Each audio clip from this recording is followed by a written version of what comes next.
What up, you guys? Your boy Dwitch back here another video. In this video, I'm going to break down exactly how I did $196,000 last month, show you the results, show you the ad strategy in the back end that helped me increase my profits drastically. So let's hop on Triple Well. As you can see in Triple Well, it says we did $198,000. Now, the reason why it says that is because it doesn't attribute or subtract the refunds that we had for the month, so the gross sales still show $198,000 when it's actually $196,000. As you can see, we spent $96,000 on ads at a 2.5 ROAS. $40,000 is shown as net profit. It's closer to like 35,000. Haven't done the final P&L yet, but it's closer to this. This is reflected because I didn't add all the operating expenses like different team members that we have onto here, so net margin is a bit lower. If we look at how much we spent per advertising channel on Meta, we spent $76,000 at a 1.5. Not the best, but because we had the blended channels, we were able to sustain the 2 ROAS.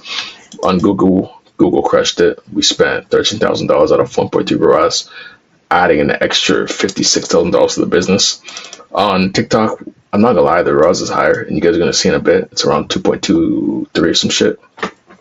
But nevertheless, overall, we're at like a 2 ROAS in terms of our advertising strategy because of the blended. And another like juicy element to this, like this month really would have been really shit if we only had Meta, if we didn't have Google, or if we didn't have TikTok, and also if we didn't have what I want to talk to you guys in a bit right now, if we didn't have Klaviyo and our SMS. Now Klaviyo killed it. Klaviyo usually does a bit better, but whatever. I think I fatigued the audience if I need to test more products to the audience plus offers, but essentially it generated an extra 20% into the sales. And as you can see, it added $40,000 to the business. Like if I didn't have these flows, if I didn't have these campaigns, we wouldn't have had this $40,000 that we have. And the flows are simply abandoned flows, welcome series, what else, post purchase flows, win back flows, and shit like that. In terms of the campaign, it's like it was Christmas, so we were just saying, hey, Christmas sales ending soon. Hey, Christmas sales ending today. Hey, this, that. Just telling people what the offer is and just giving them an opportunity to purchase at a discounted price, because we're not running a huge discount on our top of funnel traffic. We're only running discounts on our email list. So as you can see, that's how we added an extra 40 racks. If we hop on here, this is what we use for SMS. We added last month we added an extra $20,000 as well. As you can see, some days we made 1.8K. On average, we're making a couple hundred a day off this, just sending out we sent one campaign at the beginning of the month, and it was able to just consistently just add more, sales to the business. And I think we dropped like 3 for the month, actually. I don't remember, but anyways, yeah, we dropped like 3 for the month. I think we spent like $5,000 or some shit, and to make back 20 racks. And the reason why we spent 5 racks is because SMS is expensive. Yeah, that's just expensive. So yeah, I don't know if we spent 5, but we spent a lot of money anyways on that. And yeah, from SMS alone and Klaviyo email marketing, we made an extra 60 racks. So now that you guys see how the back end kind of was structured, there's a bit other things of the business that we have in the background, but I want to just keep it a bit simple for you guys. Let's hop on to the advertising strategy. So in terms of advertising strategy, it's fairly simple. All you have to do is have one testing campaign. If it's an ABO, CBO, it actually doesn't matter. If you're testing in an ABO, I would start it at, because that's what I did for this series. So that's what I'm going to mainly talk about. If you want to know how I do the ABO structure that I'm testing right now, just hop on the Telegram and I'll tell you guys. But essentially for the ABO structure, I'm setting the budget of the creative batch at $30 a day, because that's my target CPA. I'll put it at that. Let it spend until it gets to my break-even point of around 60 something. So that's within 2 to 3 days. If it does very, very shit, I'll turn it off. And if the hook rate and stuff looks good, or I like the concept, I'll maybe make optimizations to the hook, change a few things to the ad. If I don't like it, it's trash bin. I'm done with it. If it's kind of mid, like it's getting sales here and there, but it's like break even, I'll let it run for a couple more days and analyze it further. If analyze it further like later on, and if I'm in a position where the shit's doing well, it's hitting my target CPA to be at a 20% or 30% margin, whatever I choose it to be. These days, it's been at 20% just because we're trying to scale more aggressively. But in 2025, well, that's what we're in right now. I'm trying to have the target to be at a 30% margin, but that's for a later topic. But if you want it to be at a 30% margin, what you want to do is essentially every time it hits that, you're going to increase it 20%. If it doesn't hit a 20%, if it doesn't hit your 30% margin, then you don't increase it. You just increase it every single day. It hits the 30% margin mark. Now, once you get to the point where it's spending like $100 a day, like I have a couple of them that are spending $100 a day, you can just usually it starts performing a lot better. Or you can even try to throw it into a CBO to scale it a bit further and just put all your winning creatives that are validated into the scaling CBO. And I forgot to mention, but I like to only put US only inside the testing campaign. I don't like too many variables in it, honestly.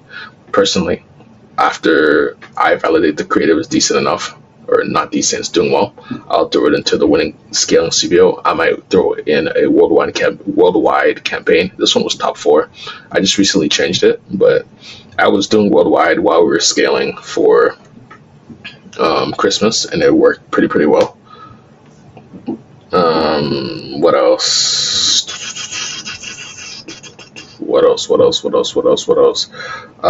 Yeah, that's like mainly it for what I did for Meta. Like I had a bunch of other campaigns, but I'm not gonna show them because I was just testing random shit. Like this is the strategy that I'm moving forward with in 2025.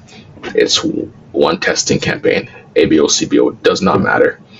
Anything that works and you see that has anything that you see that works and that can handle spend. Because a key thing is that some of these creators will do well at low budget, but they can't handle spend. So you need to validate that it can handle spend.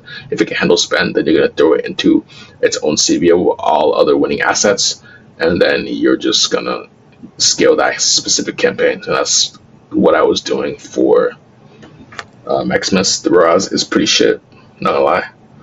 But that's because we had a bunch of other campaigns running in the background that were able to stabilize the results to be like, as you guys saw at a 1.155 ROAS. Yeah, so that's kind of what I did for Facebook. And moving into 2025, I'm testing more into the ABOs, but I'll get into that maybe in a later video. If you want that, comment it below and I'll tell you guys how I'm scaling this ABOs and testing ABOs as well. Now, moving to TikTok. TikTok's even easier. TikTok is just one campaign, one ABO. Set it at your target CPA as well. And first 1 to 2 days, let it spend. If it does very shit, just turn it off. Does well, increase budgets, or just let it coast and let it spend until it can't, give you results anymore. And every single day, just launch new creatives every day. Every single day, because TikTok's one of those platforms, well, the main platform that it can't perform well if it doesn't have hella creatives being injected every single other day. So that's all I did. I could have spent more. I tried to scale with CBOs, it did shit. I tried to scale with bids, it didn't do the best. So that's why I resorted to just keeping it simple, doing ABOs and scaling that way. Very simple. Now Google's the monster. It completely slapped. It did this thing. What I had running for this is I had one PMAX campaign targeting my middle of funnel, bottom funnel, whatever you want to call it. And it's basically people that have been on the site. That's basically what it is. I'm just showing them a copy. I'm showing them copy and I'm showing them ads that are telling them this sale's ending right now. Buy it before it ends. And then I had another PMAX. So I had a couple PMAX. I had one PMAX that was specifically for the bottom of funnel, targeting bottom of funnel with my hair product. And then I had another PMAX that was targeting competitors. So all my competitors, I just threw them in there, put the links in there, and I was targeting their audience. That campaign went crazy. Oh, let me actually tell you what the ROAS was on that. So the bottom of funnel one, middle of funnel and bottom of funnel one was at 3.63 ROAS. The competitor one is at a 3.82 ROAS. I had another one targeting interest, like stuff like whatever the product, whatever niche the product's in. I was saying exactly what. Let me rephrase that. So if you're selling a sock or you're selling a dog bed, just say dog bed, whatever, just like how you do on Facebook. Just find the interest that correlates with the business. That one did fairly well as well at 3.89 ROAS. And each of these spent like 3K each, the last three that I just mentioned. When I did the best with the search campaign, it spent 2.6K at a 6.45 ROAS, and it actually killed it. And that's basically the setup I had. I had 3 PMAX campaigns, 1 search campaign, and that's what carried me to be able to add an extra $56,000 to the business. So what else? Did I mention everything? I mentioned the results. I mentioned the strategy. And a big thing for the strategy as well is that these strategies are going to be changing. Like I might like something like in 2025, I might start liking another style of campaign. I might make stuff a bit simpler. I might, change stuff up. So it's crucial for you guys to not take everything I say as like gospel. Like obviously there's other strategies, all of them work. Just depends on what works for you, what works for your ad account, and just you got to test everything out. So I'm just showing you guys what worked for me. This is what I tested out, and even me, I'm testing out and changing my strategy as we speak right now. There's a few different things that I want to do in 2025. I want to make my media buying process a bit simpler, but nevertheless, yeah, just take what I'm showing you guys, grain of salt. If you want to test something out, test out simpler things, let me know.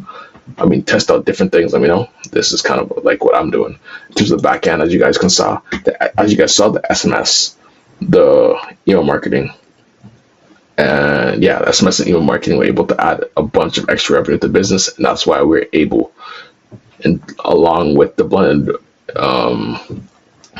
marketing channels, able to be fairly profitable. And otherwise, if it was just Meta, we would have been in a worse position. And I think that's where I'm gonna end off the video. Just tell you guys the importance of the omnipresence approach. Like if you guys, like a lot of you guys might be able to have Meta at a very, very profitable rate. For this specific brand I have right now, this one can't. It can, but it would be lower scale. So that's why I have to resort to running multiple marketing channels.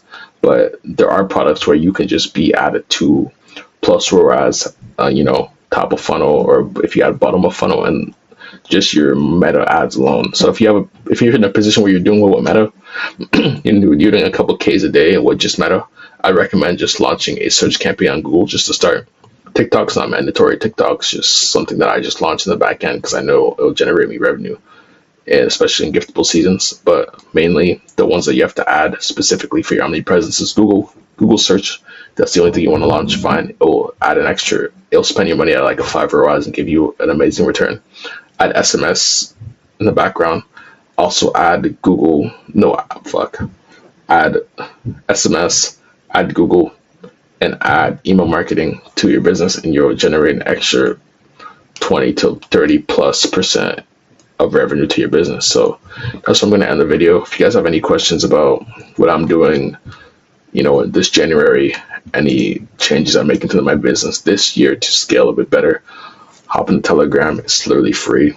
We're just, exchanging value in there, trying to grow together. There's a lot of people actually doing pretty well in there. And yeah, we're just learning information from each other. I'm learning stuff in there from them. They're learning stuff from me. It's just a nice, place to be where you can just network with like-minded individuals and just grow. So if that's something you're interested to, link is in the description. And I appreciate you guys, and catch y'all boys in the next video. Peace.